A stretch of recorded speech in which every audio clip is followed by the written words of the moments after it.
Bueno, estamos de regreso nuevamente aquí en WW Radio Latino 2 y La Voz del Pueblo. Recuérdense, si ustedes quieren comunicarse con nosotros, el número de teléfono 718-245-6125. Y como les dije, tenemos aquí un invitado de lujo, Víctor William Villamar. Así que aquí le tenemos cerca de nosotros, un poco tímido todavía, le cogió miedo al micrófono, pero ya a las próximas ocasiones que si le gusta esto de estar aquí al frente de la radio, pues va a irle cogiendo confianza. Recuérdense que él tiene una oficina con servicios privados, Servicing Tax, especialista en taxes. Eso está en el 695 de Knickerbocker Avenue, Brooklyn, New York, 11221. No sé si quieres dar un saludo, William, a nuestros radioescuchas. Ya está abierto el micrófono y un gusto tenerte aquí. Muy buenas noches a todos los radioyentes. Me siento muy complacido, muy honrado de la invitación que me ha hecho aquí nuestro compañero Giovanni Wellington Pérez. Me siento también orgulloso de ser ecuatoriano y estoy pues con todas las ganas de poder luchar por nuestra comunidad latinoamericana, en especial nuestros inmigrantes ecuatorianos aquí en los Estados Unidos en este caso. Pues muy bien, esos fueron los saludos de Víctor William Villamar. Y con él, ¿quién más que tratar estos temas que son un poquito espinosos, ¿no? Como digo, nos escribieron aquí a Radio Latino 2 y el primer tema es: el Ecuador ha tenido progreso con el gobierno del presidente Correa en estos últimos años, ¿no? Y ¿por qué trato ese tema? Es porque unas personas que me vinieron a visitar, ya de antemano he dicho que yo soy mecánico de profesión, tengo un pequeño negocio aquí y tengo el gusto de siempre estar con personas que me visitan aquí, que llegan de Ecuador o que están establecidos y ya no han viajado para el Ecuador. Son diferentes ideas y hay que tomar las dos partes, ¿no? Y en este caso lo que sucede es que esta persona viene viajando todo lo que es el Puyo hasta dar la vuelta y llegar a Macas. Entonces estaba contento, estaba emocionado cuando comenzamos la conversación, pero él no sabía que soy periodista. Entonces me comienza a contar, dice: hermano, créase, dice, todos esos pueblos estaban abandonados, esos parques era solamente para criar ganado. Ahora si usted va a esos lugares, dice, todo está arreglado, dice, todo. Me dijo como una cantidad de 70 millones, él es ingeniero agrónomo, que el gobierno ecuatoriano ha invertido en todos los parques de esos pequeños pueblos, de esos pequeños anejos, ¿no? Y otra cosa, dice, antes nosotros para sacar nuestros productos del oriente, bueno, era todo un vía crucis. Sacar ganado y eso, a veces los accidentes en los carros, todo se dificultaba. Pero ahora mismo, dice, gracias a la labor del presidente Correa, pues ha puesto unas vías de comunicación excelentes. Dice que nosotros podemos viajar en la mitad del tiempo y a veces mucho menos a las diferentes partes del Ecuador. Dice, así es que si es que nadie le informó eso, dice, yo quisiera que en algún momento usted, por favor, converse, cuente de eso. Dice, he leído su periódico, a veces le escucho y usted no toca esos temas. No sé qué piensas tú de eso.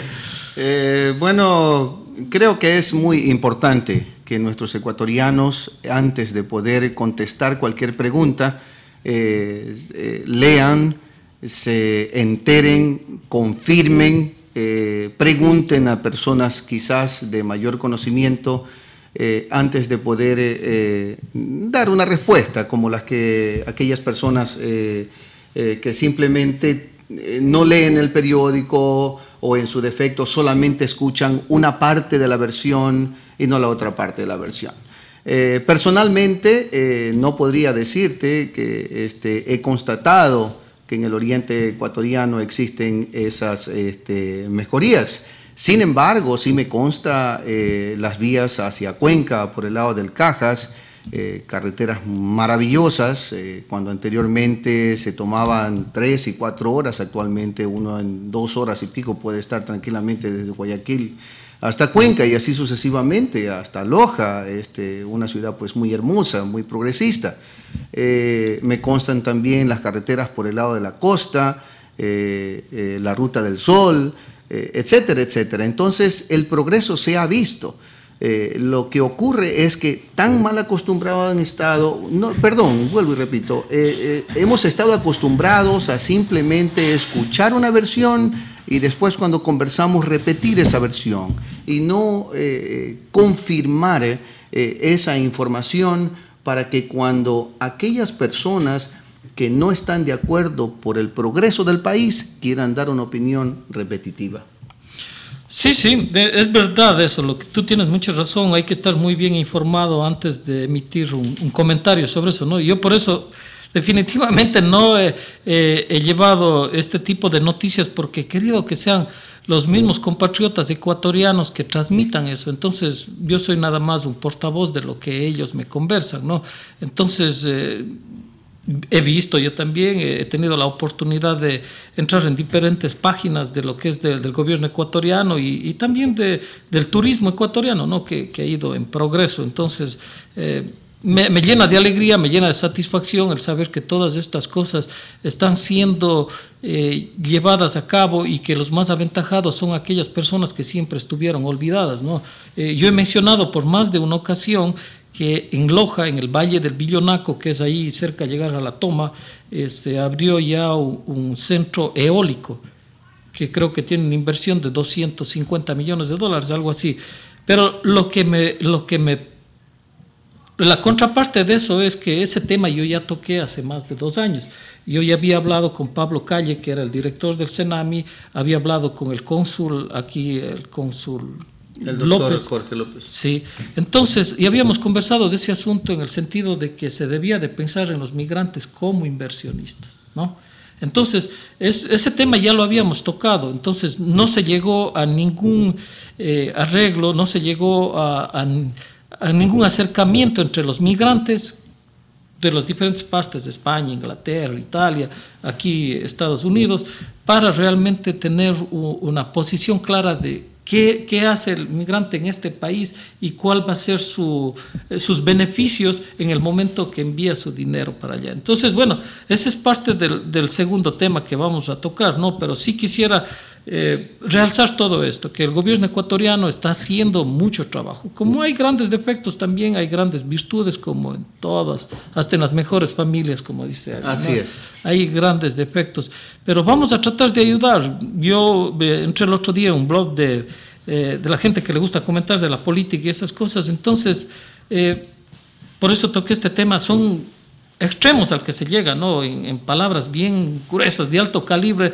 las ofensas hacia el presidente y los fanáticos vuelta del presidente que no quieren aceptar, que tienen que tener crítica. No todos les pueden hacer la venia y decirles que está bien. Ellos tienen que estar abiertos a que se les haga una crítica respetuosa y constructiva. Pero cuando de lado y lado comienzan a faltarse de palabra, pues obviamente ya eso termina siendo algo innecesario de estar. Entonces prácticamente hasta cerré la cuenta que tenía en ese blog para no seguir viendo este tipo de cosas. Correcto.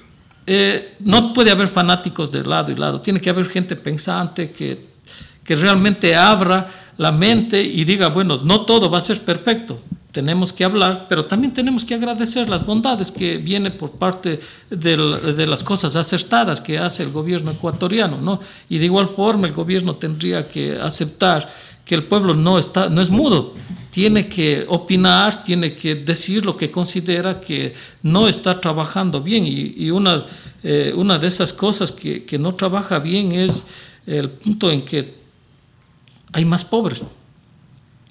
Se está viendo progreso, pero hay más pobres. Ese es el problema. Es el problema que hay, ¿no? Bueno, pero consideremos algo importante. Dentro del progreso hay ciertas facetas. Hay muchísimo que hacer, hay muchas cosas que hay que adelantar, hay muchas cosas que se tienen que mejorar, pero tenemos que considerar algo.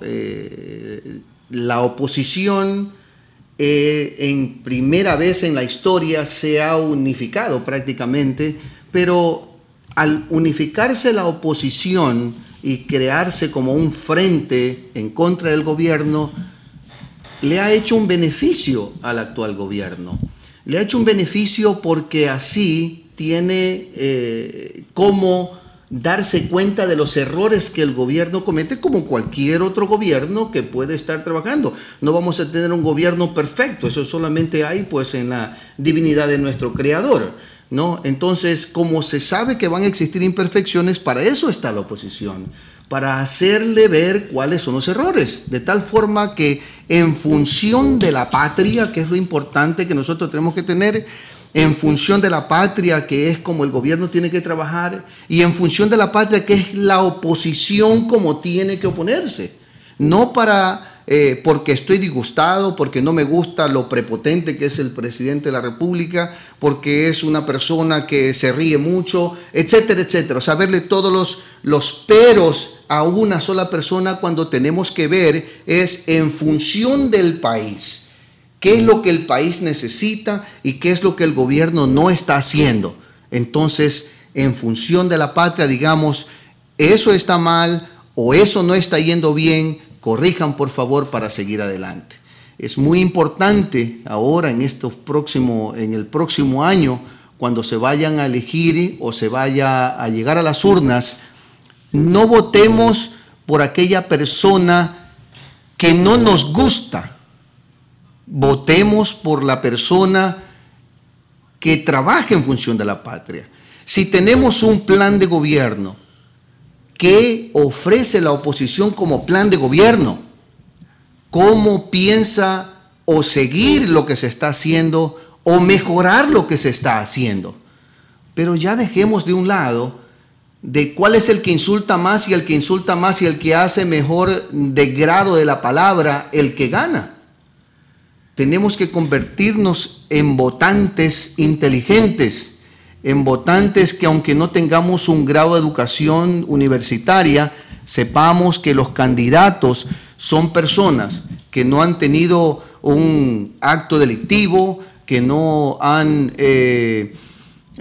hurtado, que si han ocupado algún puesto oficial en el gobierno, trabajó y no fue expulsado del gobierno porque o robó demasiado o porque fue acusado por esa forma, etcétera, etcétera. Es decir, no debemos olvidar lo malo que hizo una persona para nuevamente ponerlo como candidato de la República y votar, ¿no? Sí, bueno, me parece muy, muy acertado prácticamente casi todo lo que tú estás exponiendo, porque en realidad necesitamos darle la oportunidad a los que dirigen nuestro gobierno, pero darle una oportunidad en el punto de que colaboremos. ¿Cómo vamos a colaborar? Opinando, pero como vuelvo y repito, con el respeto y la verdadera mesura que se necesita. Con palabras de alto calibre no vamos a llegar a ningún lado, de lado y lado, no, porque ni tampoco de parte del gobierno, que a veces tengo que reconocer que se exageran, como también de este otro lado, se exageran de lado y lado.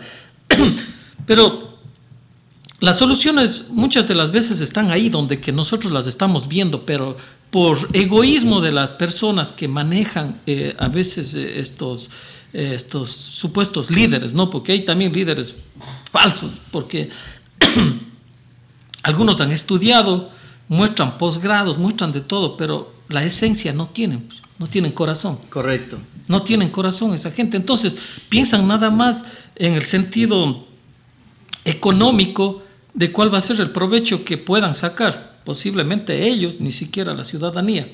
Así es. Hay que ser directo. Entonces, uno de esos problemas es que aquí mismo, aquí en Nueva York, todavía el partido del gobierno no se ha puesto de acuerdo a ver cuáles van a ser las nuevas propuestas por parte de ellos, porque hay que reconocer que aquí han perdido una gran cantidad de adeptos al partido.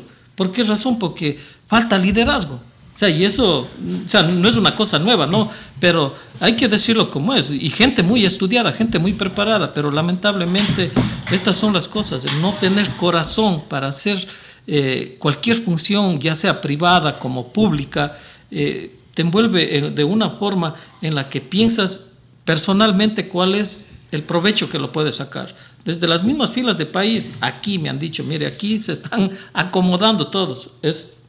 Supuestamente, no, nadie está diciendo que esto ya está confirmado, pero eso es lo que me dicen, faltan líderes. Es más, que te voy a dar un tip. ¿Qué pasó con la señora Blanca, cómo se llama? Pues Blanca Ortiz, que era la segunda de Agó. Y no pero esto vamos a regresar en el próximo segmento, ya que nos vamos a una pausa musical. Adelante, DJ Michael.